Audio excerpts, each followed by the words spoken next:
Welcome to Lawyers Who Learn, where we explore how attorneys' engagement and lifelong learning fuels their growth.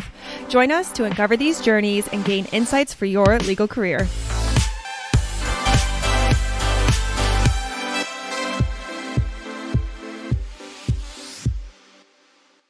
Jon, welcome to Lawyers Who Learn.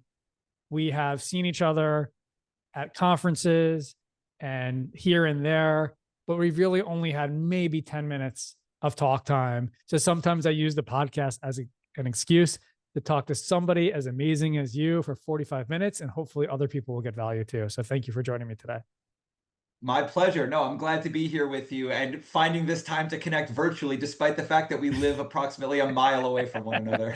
Exactly. And you are the CEO of Flourish, Legal Wellbeing, used to be Mindfulness for Lawyers, and you rebranded maybe 3 or 4 years ago? About two and a half years ago. Yeah. Rebranded and expanded. It was more than just a name change. I like that. Okay. And we'll dive into that.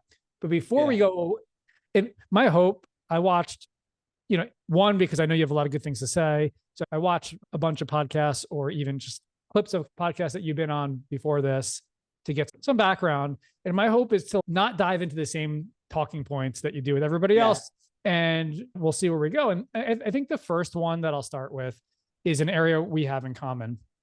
In law school, as many people do, I was having panic attacks. I was really stressful. I was really stressed, as you can imagine. You went one route and I went a different route. My route was I took a Xanax and it just leveled me out and I was good. I actually did go into therapy now that I remember. So I did do that. You got a book on meditation, which started you on a journey to where you are today. So even though you've talked about this 100 times, just take us through that moment. You were in Harvard Law School. What kind of stress were you going through? Well, who gave you the book and where did it lead you to where you are today?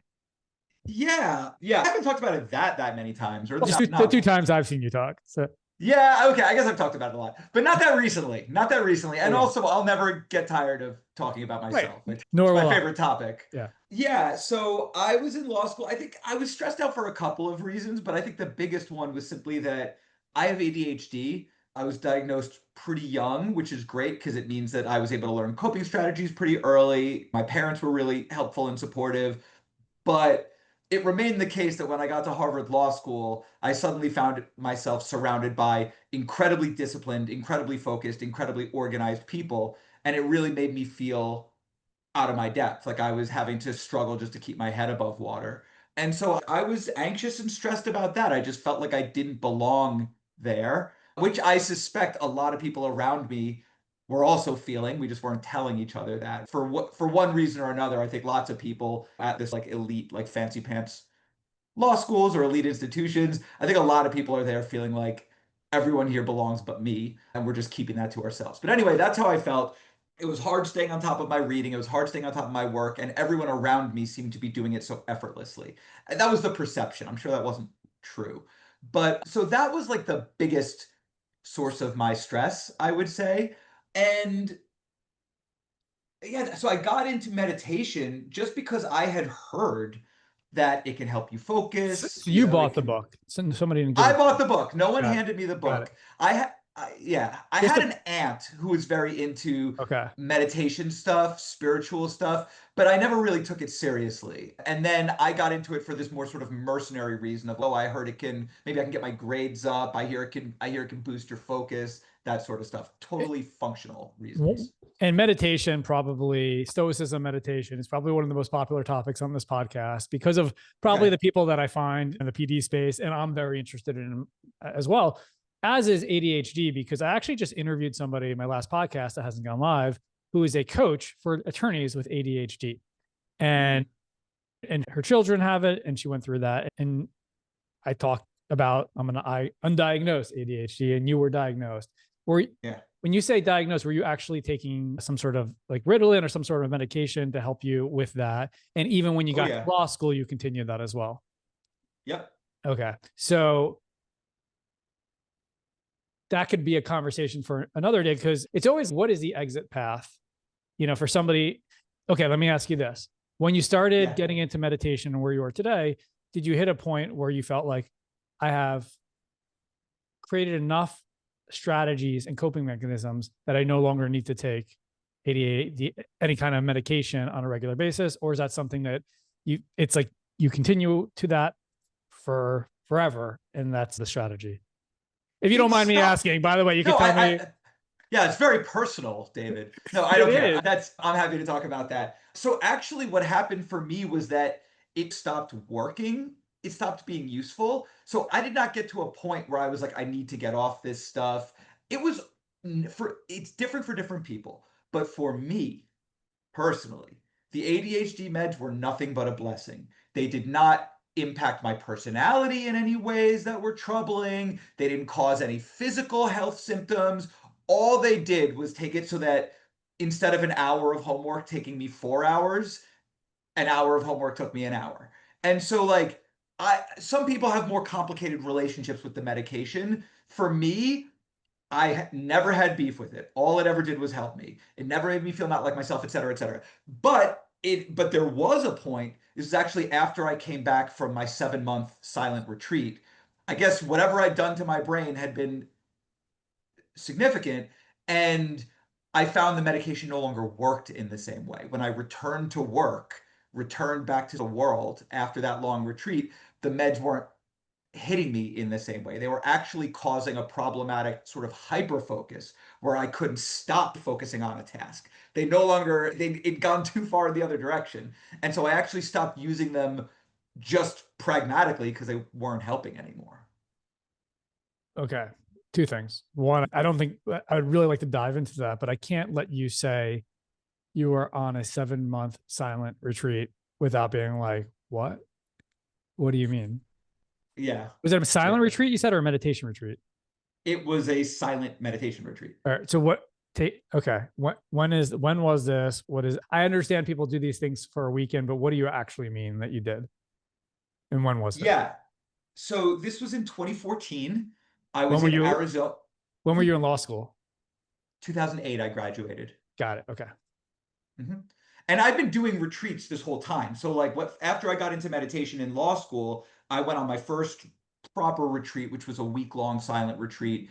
I did a weekend retreat, which was great, the summer of 2006 when I first learned to meditate. Then I did a week-long silent retreat during law school. Then I did 2 weeks of retreat. Then I did a month. And then a few years later, I did the 7-month. But let's just pause for a second, because most people you talk or who are in the world that have never done a day or 2 silent retreat ever. So before we get into the 7-month, and me being one of them, and my first thought process, and by the way, just so you know, in honor of you, I did 5 minutes of meditation before this podcast. So that's absolutely incredible. I'm like, seriously, I'm so happy to hear that. I'm so frantic today. I was just like going from one thing to the next. I'm like, if I'm going in with Jon and we're talking about this stuff, I just need to chill. And it worked. It did work. I sat down and okay. So take me through the reasonings. What is this? Is it literally just not, what is a silent retreat for a week? And then we'll go up to what you did for 7 months. And the lawyer or the professional listening to this, how do they know if they're the right person to do this? Because the first thing I think about is, if I have a week off, I'm going on vacation. I'm not going on silent retreat. And so how do you make that decision? Yeah, there were a couple of things in there. And if I forget one of them, don't worry. Just prod me. I won't remember myself. Okay. But we'll start with what is a silent retreat. So look, depending on who the teacher is, who the organization is, the framework of it, the infrastructure can vary a little bit, but there's basically a consistent template here, which is you spend most of the day in silence. You talk almost not at all. You're not talking, you're not in some of them, you're encouraged not to read, not to write, certainly not listening to music. Usually they will take your phone, or at least encourage you to turn it off and keep it off. The ones that I like most, they will just take your devices for you and keep them in safe. What about caffeine? Caffeine is generally available. Actually, okay. I tend not to avail myself of it on retreat, but it is there. And actually, traditionally in Zen monasteries, Zen priests would drink green tea to stay alert and things like that. So there's actually a rich tradition of caffeine in meditation. So those two things aren't seen as being in opposition. But so basically, by the way, you have a pretty... Just an honor. BK, baby. All right, okay. So you basically have a pretty standard routine. The day has a fairly, I don't want to say rigid, but a nicely supportive structure to it. You wake up around the same time, you meditate for a little bit, you go eat breakfast in silence, you go meditate for a little bit. Maybe one of the teachers there will give a talk. So you will listen to them, of course. There's usually not Q&A. Sometimes there is, but usually it's just they talk. You meditate some more, you have your lunch. Now, depending on the retreat, the more sort of traditional Buddhist retreats will not serve a meal after lunch because you're taking sort of loose monk's precepts, which means no eating after 12 noon. So you'll have your last meal around then. There might be some chores, All right. but other than that, you're basically just meditating, and eating your meals.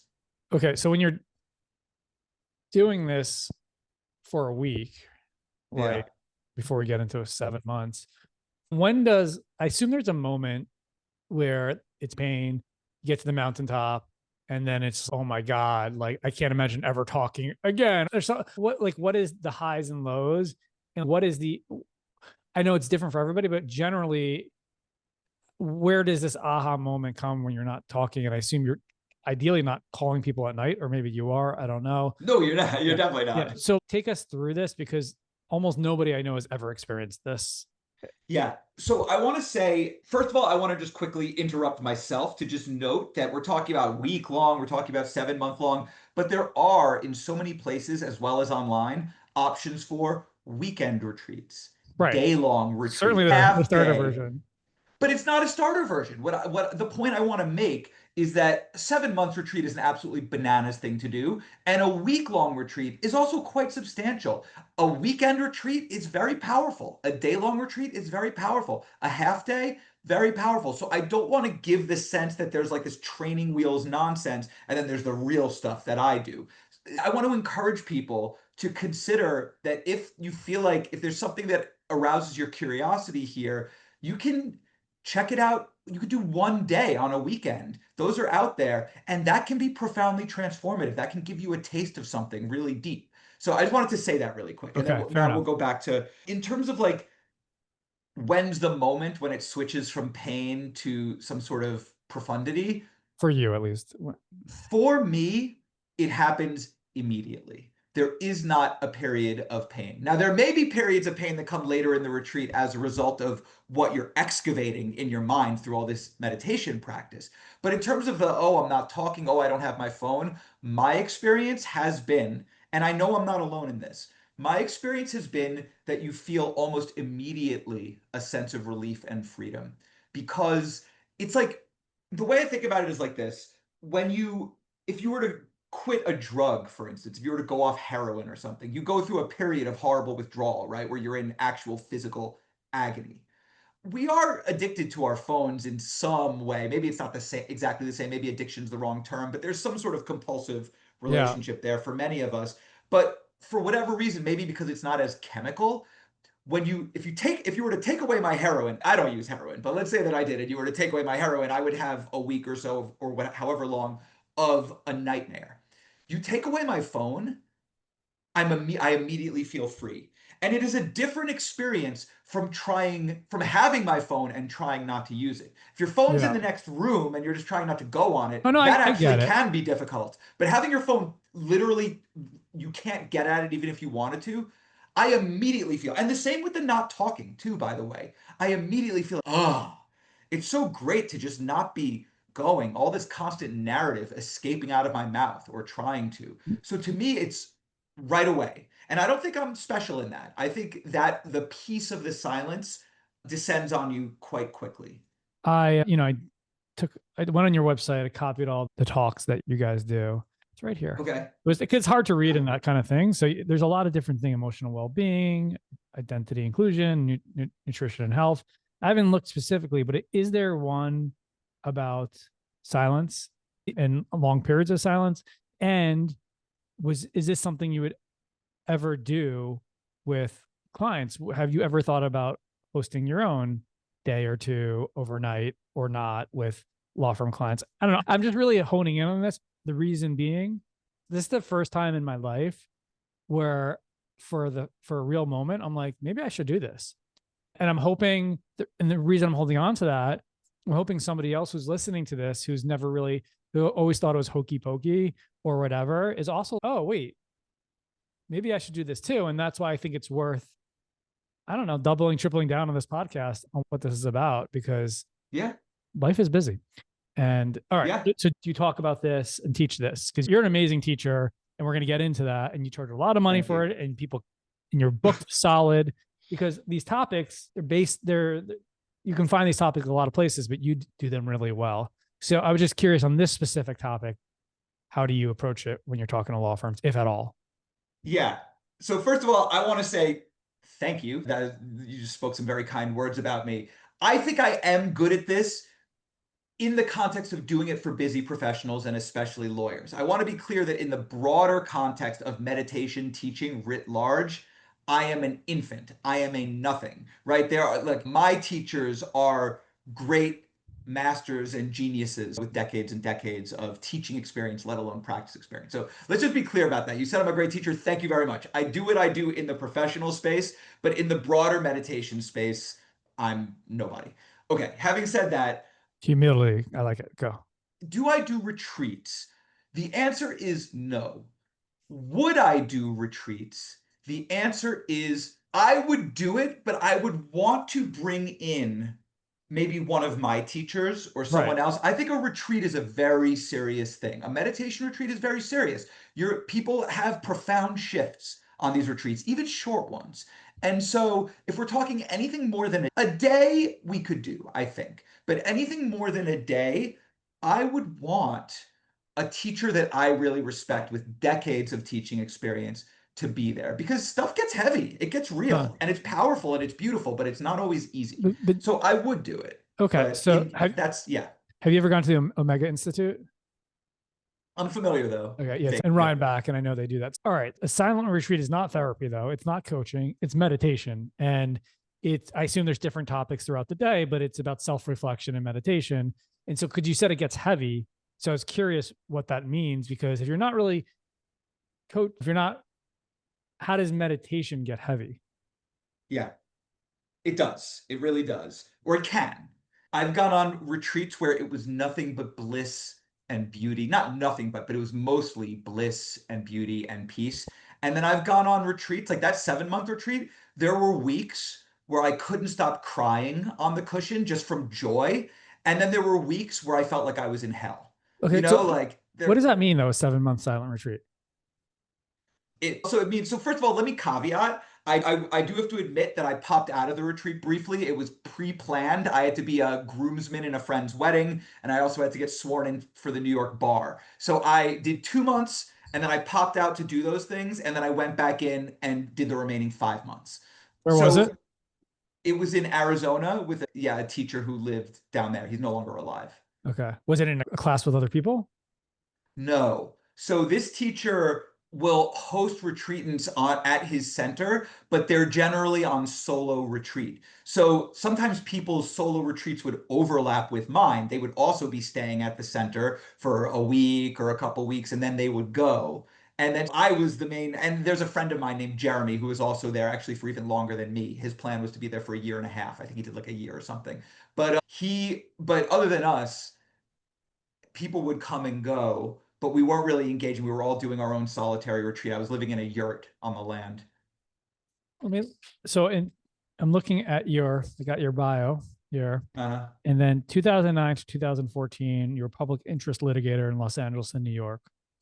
Then did you quit, or what was the transition in your career where you're like, oh snap, obviously something big happened that you needed to do this. People don't just decide to do that, because then it shifted the direction of your career from that point on, not only from the ADHD medication, but to what you do now. Yeah. What happened? Yeah. So I'm interested, not to pry, but I think it sounds like really other people would be interested to understand. It was such a big shift from your career to where you are today. Yeah. So I was working at a law firm in Los Angeles, and then I shifted and worked in tech for a little bit. And in 2013, I was working at a tech startup, and I was doing a sort of dual role. Like I was doing their legal stuff, And I was also doing business development stuff for them because it's one of those small companies, like a bunch of people wear multiple hats. But I was falling out of love with my job. I don't know if I'd ever really been in love with that job, but I was definitely becoming disenchanted with it. And I think disenchanted with tech more broadly. I'd had a very utopian, starry-eyed view of tech in the early 2010s, and it was starting to shift a little bit. I was starting to get a slightly less sort of naive view of the industry. And yeah, I was just getting over the job that I was in. And I was trying to think of what I wanted to do next, but I really wasn't sure. Did I want to go back into like full on law practice? Did I don't know. Did I want to teach meditation? What did I want to do? I had no idea. And I was talking to my sister on the phone, and she just asked me if you could do anything and there would be no consequences at all, what would you do then? And I was like, oh, that's easy. I'd go on retreat. I'd go on this long retreat that I've been meaning to go on for forever. Ever since I went on a month-long retreat, I was like, one day I'm going to do a properly long retreat, 6 months or longer. I said, that's easy. I would do that. And over the course of that conversation, with her sort of support as like a conversation partner, I talked myself into doing it. And the way I thought about it was, look, this is an inconvenient time, right? I'm like 29 years old, 30, something like that. This is an inconvenient time to go traipse off and leave my career, leave everything. But it's probably the least inconvenient time it'll ever be again. It'll only get worse. What if I'm in a job that I really love? What if I have a partner that I really love? And so I went and I did it. That's why I left and did it. So I quit the job. I didn't have career plan. I didn't know what I was going to do when I got back. But I thought the version of me who comes back from a 7-month retreat will be better equipped to figure that out anyway. Okay. I don't want to make decisions for that guy. Okay, so it's something you knew about, and I love that conversation. It's like when people ask if you can do any job in the world, and someone says, I would fix cars. And you go, okay, be a mechanic. And you said, I want to spend time thinking and with myself. And that I don't know. Are you introverted? I would say I would just nudge that a little bit. I wanted to spend time not thinking, which is much closer to what meditation is than spending time thinking. Neither is exactly right, but that's closer. And the reason being, you weren't sure the direction you wanted to go next, and you just wanted to pause. No, I'd wanted to go on a long retreat prior to getting to that point in my career where I was feeling a little unmoored. I'd wanted to go on retreat for the benefits, for the mental, emotional, and spiritual benefits of going on a retreat. And then it just so happened that while I'm at this career crossroads and I don't feel a strong pull to what I'm doing right now, maybe this is a good time to go do that. It wasn't necessarily motivated by, I need to go on retreat so I can figure out what's next. It's, I don't know what's next. Good time to go on retreat. It's one thing to go on a retreat. It's another thing to be the only person on a retreat. Yeah. Because that's lonely.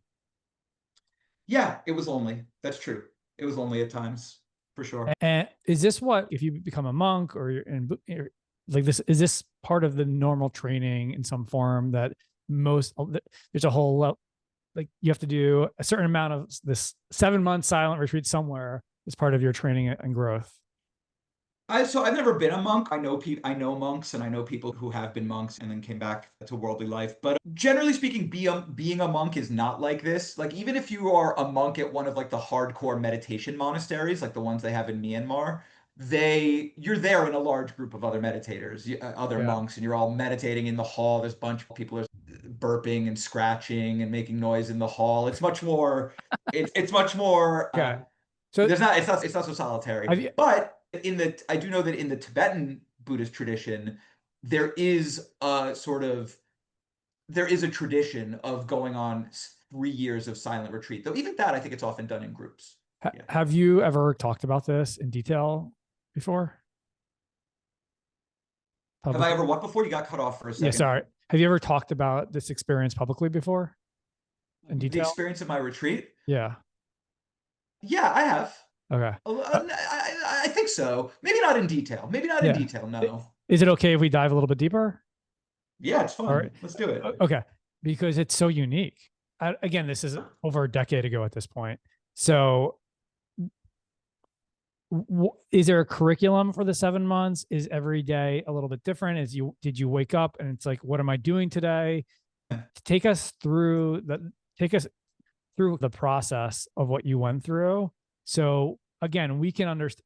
we can learn through your experience and understand and respect what you did, because it is unbelievable. I just hearing going alone, taking that risk to leave your career, then doing this to focus on yourself. There's so many points on this journey that is so unique that I don't know. I just believe it deserves a time to, and then it shifted the journey of your life from my outside point of view. Yes, it did. Yes, it did. And also you said it was over a decade ago, and that's true, but I still do 2 months of silent retreat every year. So it's still relatively fresh. Okay. Like I still do this pretty regularly, though that usually is not quite as solitary. I'm usually there with some more people. But for the 7-month retreat, yeah, it was solitary. I was working a system of practice. Meditation, there's so many different styles of meditation coming out of different traditions, different spiritual traditions or non-spiritual traditions. And then even within a given tradition, there are often or can be multiple different techniques or styles that you can practice. So I was practicing a very particular style. But did you learn the style while you were there, or you knew about it ahead of time? Yeah, it was a sort of refinement or variant of a style that I was already familiar with. And I was already familiar with this teacher and admired him. That was why I'd reached out to him about the possibility. You're talking about a style. Sorry. No, it's all right. I didn't mean to. Style meditation, you mean? Yes, exactly. And so sorry, you reached out to this teacher because you knew he did this style. Yeah, I'd admired his writings. I was an admirer of his. And so when I was planning on doing this retreat, I didn't know where I was going to go, but I reached out to him and asked if he had any advice on how to make the most of a retreat like this. And over the course of our correspondence, he was very kind in his response. Over the course of our correspondence, it came out that you could just come do retreat with me. I host retreats here. Done. And what is the style? What was the daily routine? So his practice is a style of practice that in the Buddhist tradition they would call Samatha practice. Samatha, spelled Samatha, refers to a style of practice that is focused primarily around stabilizing the attention, calming the mind, and bringing the mind into a sort of very collected place of profound non-distraction. So it's in some ways the type of practice that's most familiar to contemporary casual meditators. You take some object like the breath or like a visual object. Some people like a candle flame or a little statue of the Buddha if you're religious. I'm not religious, but in that way. But you take some object and you use that as an anchor, a resting place for your attention, right? Because if you're with the breath, you're not caught up in thoughts about the future. You're not immersed in memories of the past. Thoughts might come and go, but you recognize them as what they are, which is to say mental objects arising in the present moment. And you can do that because you are anchored in the present moment with the help of this meditation object. Yeah. This type of meditation, you anchor, he's not talking to you like you're like when you listen to a tape, you're just anchored, you're sitting there in silence, and maybe he'll come in and out throughout and check in on you, but you're just on your own meditating. Yeah, I would interview with him twice a week. The interview would be from between 15 minutes and 30 minutes. So those were the times when I would talk. Other than that, I was not talking, was not reading, was not writing. I'm getting a panic attack hearing this. I got to tell you, listen, let me say something. Listen, I am a talker. You can probably tell from this conversation. I am a gregarious fellow. And I love music. I play guitar. I love all genres of music. Most genres of music. And I have ADHD. You could not think of someone who would theoretically be less well suited to nonstop silence and non-consumption of any content. You would think that if that would drive anyone nuts, it would be me. It was so beautiful. It's so beautiful. I promise you that it's not what you think. I'm not saying that my experience would be the same as everyone else's, but it's not what you think. There is a profound relief in letting go of this constant chattering that our minds do. It's really quite extraordinary. Did you make a decision when you were starting that you weren't going to take any medication, ADHD medication in the process? Like while you were doing it? It wasn't really like a big decision. When I was off from school in the summertime, I wouldn't be on my meds. And on weekends, I wouldn't be on my meds. So I wasn't constantly on it anyway. I always thought of it as that thing that I take when I'm want to focus, either stuck, when I'm in school or when I'm at work, depending on my time of life. No, it didn't even cross my mind that I was going to be on the medication. But that was the longest period since you started, I assume, of not taking it. Oh, yes. And just to hone on that thought for 1 second, you leave, you come back to regular real life. Did you almost forget that you needed it at some point? Or was there a point where you're like, oh, I should take it now. I'm not going to do it.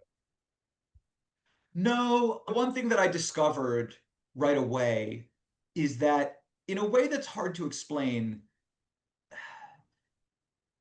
it doesn't cure ADHD. I still had ADHD. Like I came back from this retreat, I had these new skills or this new depth of skill in some areas.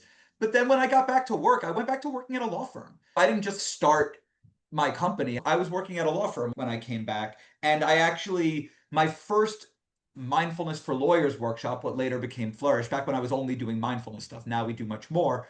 But my first Mindfulness for Lawyers workshop was the weekend before my first day at my new law firm. So actually, they both started at the same time. And I did the teaching and so forth on the side with the blessing of my firm. I would take days off to go do it. I did that for a year and a half before I left to do it full time. But when I went back to the law firm, no, I was like, oh, I should probably take my meds. I just found that they didn't work in the same way. They were proving more a hindrance than a help at that point in time. Okay, so you did. And again, the unscientific opinion of mine is, one, when you're doing something that you were meant to do that fits your energy and passion, speaking and teaching and meditation, like you're in your zone, right? You're in your zone of genius in what you do now versus when you're at a law firm, maybe there's a lot more energy and work that's needed mentally to do that type of work versus what you do now. But it is interesting that it didn't work the same way. I don't know. There's something there. The implication there being that when you're in your zone of genius, maybe it might not be as necessary to be on the medication. Correct. I want to push back on that a little bit, if that's okay. All right.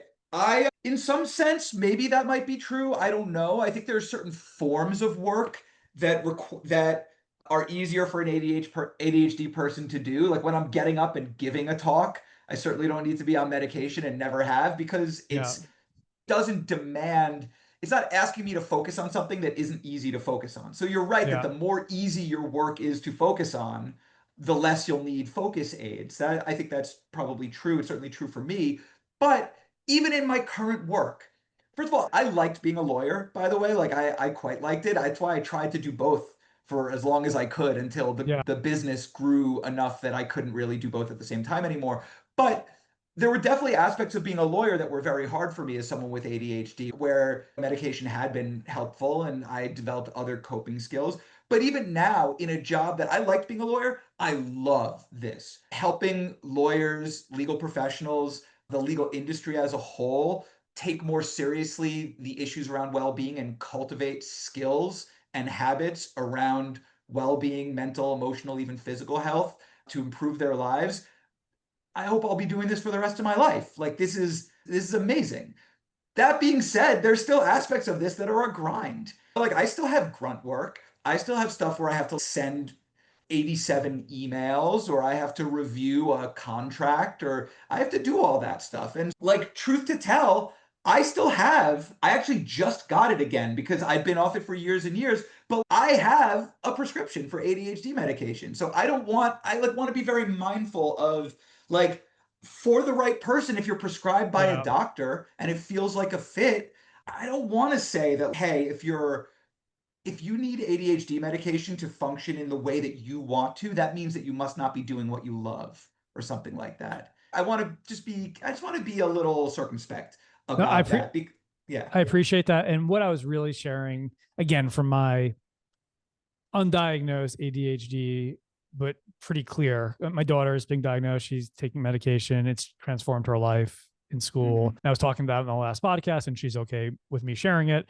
And when I was interviewing on my last podcast, when we're talking about when to seek medication and when to not, she said, if it's interfering with your day-to-day of your life, if you're functioning, versus, because grunt work is grunt work regardless.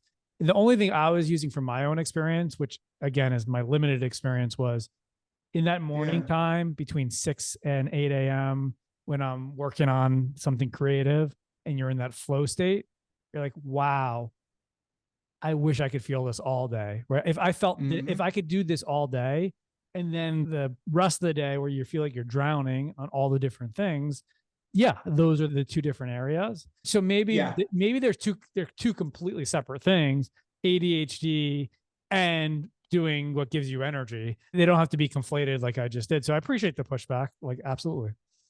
Yeah, no, but I get what you were getting at. And I do agree that, look, I have the privilege of working for myself, right? So I design my job. Now, I don't get to design it to be exactly the way that I wanted it to be, right? I still have to do a bunch of stuff that's not like the most fun. Yeah. It's just part of the job. But look, if things go really well, things continue to go well, I get to hand off more and more of the stuff that doesn't move me to find people who that sort of work does move, for whom that's within their zone. Yeah. And then I'm doing more and more of the sort of stuff that just you would have to tear me away from. I'm so excited about it. And then we'll see what that means for how I experience my ADHD. Or I'll still have ADHD and I'll still need to think about what it means to work as a person with ADHD. But I'm lucky. Not everyone has that privilege. I get to, over time, sculpt this job to fit me. And that's a blessing. And by the way, I first of all want to appreciate you just like literally picking up the pills right now and sharing that, because there's the social media selves and then there's the real selves. And I always try to be humble and vulnerable and share the real self, because everybody else can relate to that. That's who we are. And we're all trying to do this. And this is what you do. You help attorneys. So let's switch topics. Thank you for letting me dive there. Just let's switch topics to like your day-to-day now and what you guys are doing. You have so many I don't know, you have so many amazing programs. Every one I wish I could take. Taming anxiety, building resistance, managing stress and avoiding workout, the art of public speaking. Then you even have topics on financial well-being, essentials in investing. There's every topic that could, if I could build my perfect school that should actually exist for students, it would be on well-being and financial planning and financial understanding of those are the two things that are not talked about in school. Yeah. So just take us through, like, what is it? Take us through your framework working with these. I went on your site, the logos on there are unbelievable. You're with every big law firm. Take us through your program and what you're doing now and today, from where you were in 2014 to like everywhere. You're at every major firm talking about one form of well-being. Yeah. Not every big law firm. You're getting there. And if you're a big law firm and you don't work with us, I just got off of Sidley. I did a podcast this morning with Sidley. And I was like, oh, I'm interviewing Jon Krop afterwards. You guys have worked with him, right? I'm like, no. I'm like, all right, I will put you in touch. So I'll connect you with Sidley. I actually have worked with Sidley, but it was a bunch of years ago. So it's been a long time. Sidley, call me. All right. I'll make sure to send this to them. Yeah. But I did for 7 years. I ran Mindfulness for Lawyers, which was basically just a solo shop of me doing these mindfulness workshops and programs for law firms and legal teams. Mostly law firms, but I also work with public defenders' offices, government agencies, in-house legal departments, do a lot of work with nonprofits, though we do that pro bono. By the way, if you are at a human rights-oriented nonprofit or a direct services organization like legal aid, public defenders organization, hit me up. We'll do programming for you for free. That's our pro bono work. So anyway, so I did that for 7 years. And then in 2023, I decided for a number of reasons to shake things up a little bit and expand. So we changed the name to Flourish, Legal Wellbeing, because Mindfulness for Lawyers was no longer really going to be accurately descriptive, because what I did was I wanted to expand beyond my own expertise and bring in other well-being experts for different areas, different subject matter areas, right? So we now have a wonderful clinical psychologist, a psychotherapist, a registered dietitian nutritionist, certified mental health first aid instructor. We offer financial wellness, and all the folks on the team, all the folks teaching those programs, except for the dietitian, are also lawyers. So they're all lawyer turned blank, lawyer turned mental health first aid instructor, lawyer turned psychologist. And that makes a big difference because they have all worked at law firms and they know what law firm life is like, which gives us not only the ability to teach more effectively, but it gives us credibility with the audience. A lot of the time, folks who work at law firms, if you haven't sat in their chair, they don't want to hear what you have to say. And I get that. So we've sat in that chair. And this has been a lot of fun for me. I've had to learn how to hire the right people. I've had to learn how to train. I find people who are already amazing, but then I want to train them on how specifically to present and teach to legal professionals and at law firms, which is its own beast. So we do a bunch of training on that front. I've had to learn how to manage people. I've had to learn how to take what we do and create structured programs for law firms so that they can do programming across the different pillars of well-being. They want to cover nutrition, they want to cover mental health, they want to cover this and that, and what's the year look like? That sort of stuff. So what percentage is in person versus Zoom these days? Oh, sheesh. It's 75% virtual, 25% in person. It is. It's still 75% virtual. Oh yeah. Wow. Which again, from your side, that's great. I know it's definitely a different experience when virtual versus in person. Yeah. I'm just curious your thoughts. It's great in some ways. It's tough in other ways. Like our programming translates really well to virtual. We're just very lucky. I remember when the pandemic hit and we first made that shift, I was worried, like, will this translate? And I could breathe a sigh of relief when the sort of initial evaluations came in and we could see, no, this still works. But I think, look, the advantage of virtual is that you can hit all of the firm's offices, which they love. They used to send me, I used to do like a tour down the West Coast. You'd fly me out. I'd do your Seattle office, your San Diego office, your Silicon Valley office, just now it's just one program, which saves them a bunch of money, and happy for them on that. But and there's another advantage too, which is that when we're doing programs on sensitive topics, like for instance, we're doing a program around substance use, or we're doing programs around mental health challenges, it's so much easier to respond anonymously using the chat. Now we could still use things like Mentimeter, polling stuff when we're in person to allow for anonymous responses, but it's a little clunky. Whereas on a Zoom, they could just type in their stuff, but they could send it just to the presenter they know that their name is not going to be seen. So that's an advantage. When you're in person, there is just an energy, right? Our programs involve a little bit of humor. Like I think one of our hallmarks is that our programs are not self-serious, even when we're talking on serious topics. Now we're appropriately serious, but there's a little bit of humor, a little bit of irreverence. We find that it draws people in, it puts people at ease, right? When they don't feel like they have to take this stuff so dead serious. Humor is key. And, yeah. And when you're in person, you can see what's hitting. You can see the type of humor that lands. You can calibrate. That they're there and they're listening versus they're distracted by their computer or whatever else is in the background. 100%. Yeah. But I'm happy to see that it still works. And I've heard people say we're concerned that they're doing something else while the program's going on. You know what? Some of them are. Sorry, we know that. Some of them are in person not listening either. So that's true. Some of them are. But first of all, some of them aren't. Plenty of them are listening with rapt attention. And when we get our evaluations and they give us very specific feedback on what they liked, what could be made even better, we know they were listening. But even the folks who are folding laundry or doing something else or making themselves a smoothie or whatever it might be, I wish we didn't live in a society where that sort of like podcast style of consumption where you're like doing something else was so normalized. No disrespect to people listening to this podcast while they fold their laundry. But you know what? People have adapted to that. So let's meet them where they are. I don't think that's so bad. I would say, and again, with not my side taking that, for me, I actually do better when I'm walking, when I'm listening and doing something else. There you go. I don't know.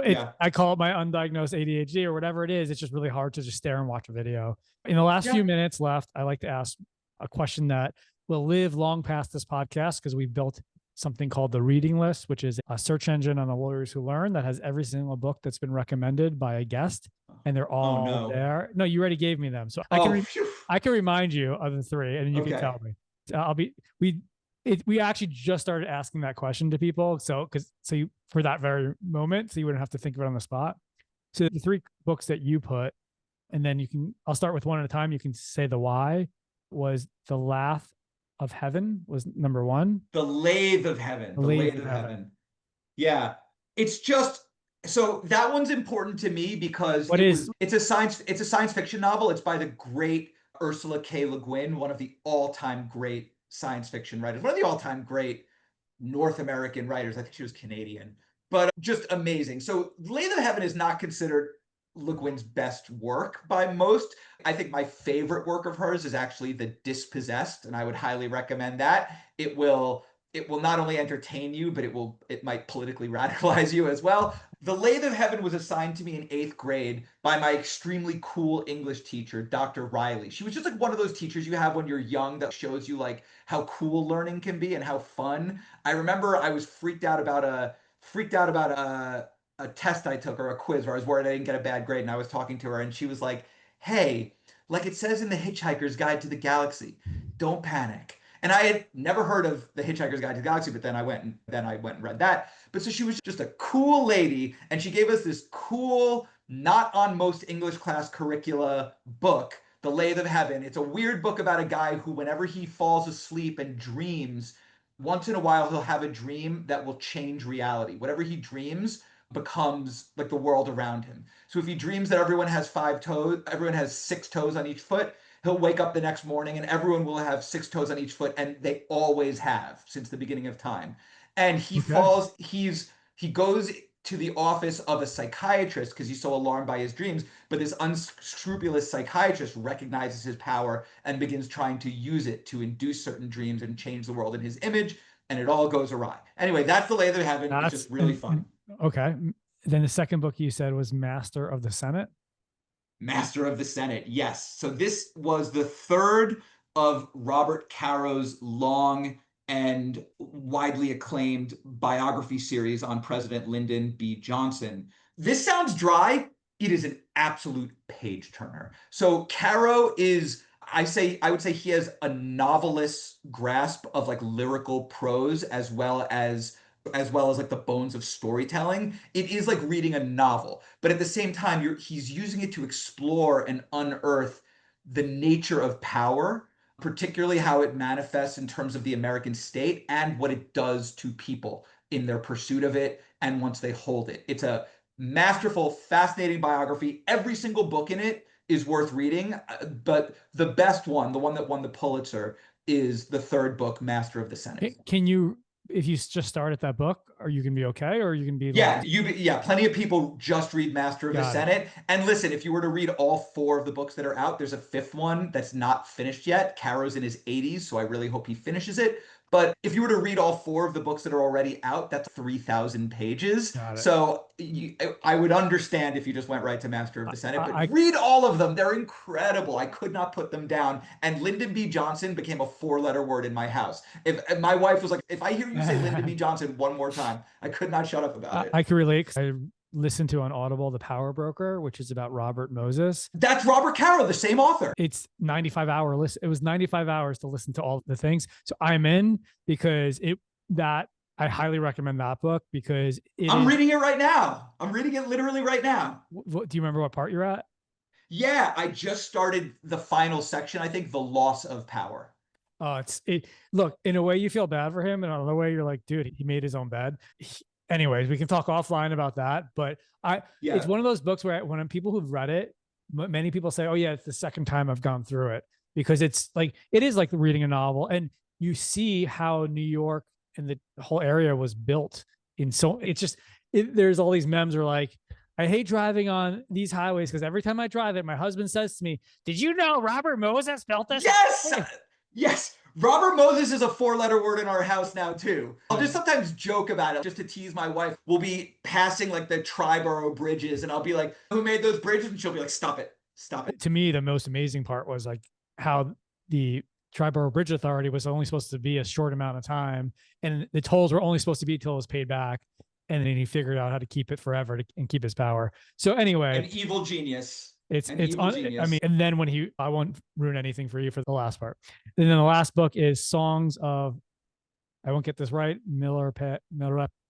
Yeah. I don't know. Milarepa. Yeah. Milarepa. Yeah. So Milarepa was a Tibetan saint, like a Tibetan Buddhist meditation master. He lived in, I think, like I think he was in like the 10, like the 11th century or the 12th century or something like that, like a medieval. He's like the national like religious hero of Tibet, I think, in some ways, other than the Dalai Lama, of course. His story is that, I don't know how much of this story is, word for word biographically accurate, but he was like a murderer, supposedly. He killed his like evil uncle in revenge for having his family cast into poverty.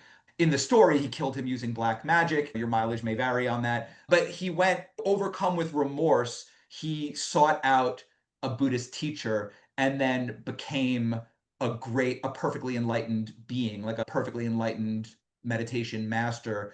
He's famous for his spontaneously composed songs of enlightenment. He would just extemporaneously compose verses, songs, or poems.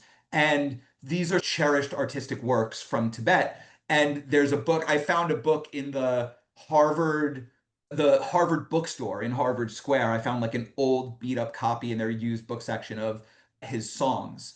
And they're such beautiful poems, but they are beautiful poems about calming the mind, knowing the truth about yourself and about the world, about compassion, about what really matters in this world and what's a distraction. So they're teachings. They're profound mindfulness and spiritual teachings, but lyrically articulated. I love that you added 3 new books to the list that no one else had mentioned before.